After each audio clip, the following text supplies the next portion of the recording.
अस्सलाम वालेकुम मुअज़्ज़िज़ नाज़रीन।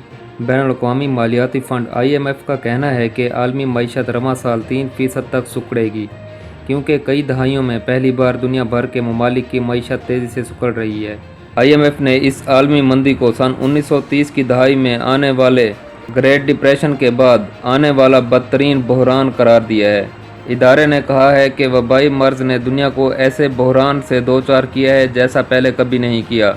इदारे ने मज़ीद कहा कि अगर वबा के फैलाव का अरसा तवील हुआ तो इससे हुकूमतों और मरकज़ी बैंकों की इस बहरान पर काबू पाने की सलाहियत का इम्तिहान होगा। IMF के चीफ इकनॉमिस्ट गीता गोपीनाथ ने कहा कि इससे अगले 2 बरसों में मजमूई आलमी पैदावार में 9 खरब डॉलर की कमी आ सकती है।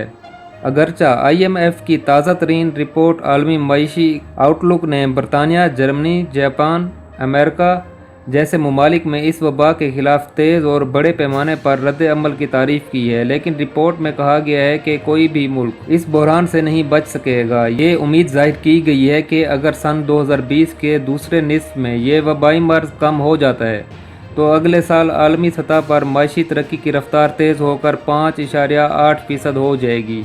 गीता गोपीनाथ ने कहा कि आज के इस ग्रेट लॉकडाउन ने इन पॉलिसी साजों के सामने एक हैबतनाक सच्चाई पेश की है, जिन्हें इस सदमे की शिद्दत और दौरानिया के मुतालिक शदीद गैर यकीनी सूरत हाल का सामना है। गीता गोपीनाथ ने कहा है कि सन 2021 में जुज़वी तौर पर बहाली का अंदाज़ा है, लेकिन मजमूई पैदावार साबका रुझानात से नीचे ही रहेगी और इसके फिर से संभलने के मुतालिक बहुत हद तक गैर यकीनी की कैफियत बरकरार रहेगी। उन्होंने मज़ीद कहा कि तरक्की के बहुत कम इम्कानात हैं और अगर हैं भी तो बहुत ख़राब हैं। गीता गोपीनाथ ने कहा कि ग्रेट डिप्रेशन के बाद पहली बार ऐसी सूरत हाल देखी जा रही है जहां तरक्की याफ्ता और तरक्की पजीर दोनों किस्म की मईशतों का कसादबाजी की लिपट में आने का खदशा है। IMF ने कहा है कि जदीद तरीन मईशतों में वबा से पहले जो तरक्की की बुलंद तरीन रफ्तार थी वो सन 2022 से पहले इस पर वापस नहीं जा सकेंगी। ये तवक्का जाहिर की जा रही है कि रवां साल अमरीकी मईशत की तरक्की में 5.9% की कमी होगी, जो कि सन 1946 के बाद से अब तक की सबसे बड़ी सालाना गिरावट है। इसके अलावा रवां साल अमेरिका में बेरोज़गारी की शरह 10.4% हो जाएगी। सन 2021 तक जुज़वी बहाली मुतवक्के है, जिसकी वजह से अमेरिका में तरक्की की शरह 4.7% हो सकती है। दूसरी जानिब चीनी मईशत में सिर्फ 1.2% के इजाफे की उम्मीद है, जो कि 1976 के बाद से तरक्की की कम से कम शरह है। ऑस्ट्रेलिया को सन 1991 के बाद से पहली बार कसादबाजी का शिकार होने का खदशा है। IMF ने कहा था कि बदतर नतैज के शदीद खतरात हैं। इदारे ने कहा है कि अगर वबाई मर्ज़ पर काबू पाने में ज़्यादा वक्त लगता है और सन 2021 में इसकी दूसरी लहर आती है तो इससे आलमी DGP में मज़ीद 8% पॉइंट्स की कमी होगी। IMF ने कहा कि ये सूरत हाल कर्ज़ों से चलने वाली मईशतों में मज़ीद सिलसिलावार गिरावट का सबब बन सकती है।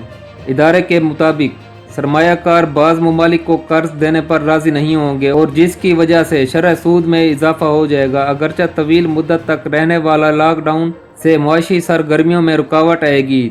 ताहम IMF का कहना है कि इसके लिए करंतना और समाजी दूरी बरकरार रखना अहमियत का हामिल है। इसने कहा वायरस के फैलाव की रफ्तार को सुस्त करने के लिए सेहत की देखभाल के लिए आगे बढ़कर इकदाम किए जाना ज़रूरी हैं और हेल्थ केयर के निज़ाम को मजबूत करना ज़रूरी है ताकि मजबूत माशी सरगर्मियाँ जल्द अज जल्द बहाल की जा सकें।